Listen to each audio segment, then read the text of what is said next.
মৃত্যু এক শাস্ত্ৰীয় সত্য, যাৰ বিষয়ে শাস্ত্ৰ আৰু পুৰাণত বিভিন্ন কথা উল্লেখ আছে। মানা হয় যে মানুহ এজনৰ জন্মৰ লগে লগে তেওঁৰ মৃত্যুৰ দিনো নিৰ্ধাৰিত হয়। প্ৰতিজন মানুহৰে মৃত্যু নিশ্চিত।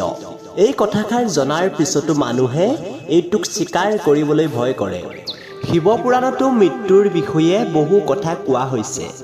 ইয়াৰ অনুসৰি মানুহে মৃত্যুৰ পূৰ্বে কিছুমান সংকেত প্ৰাপ্তি কৰে।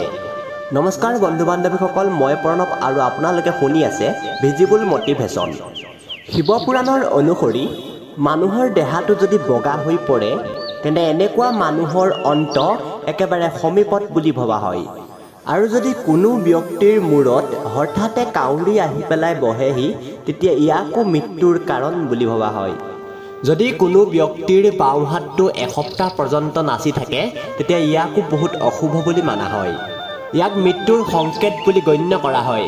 শিৱ পুৰাণৰ অনুসৰি কোনো ব্যক্তিয়ে যদি তেওঁৰ প্ৰতিচ্ছবি আইনা, তেল আৰু পানীত নেদেখে তেতিয়াহ'লে ইয়াকো মৃত্যুৰ এটা সংকেত বুলি ধৰা হয়।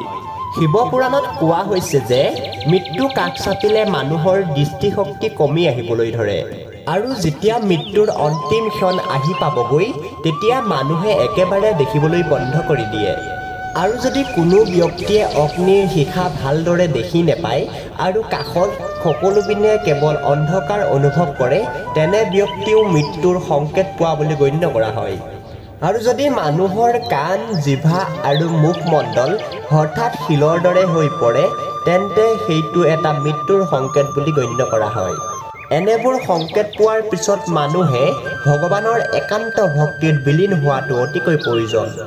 মানা হয় যে এনেকুৱা কৰিলে মানুহৰ প্ৰাণ যোৱাৰ সময়ত বেছিকৈ কষ্ট অনুভৱ কৰা নাযায়।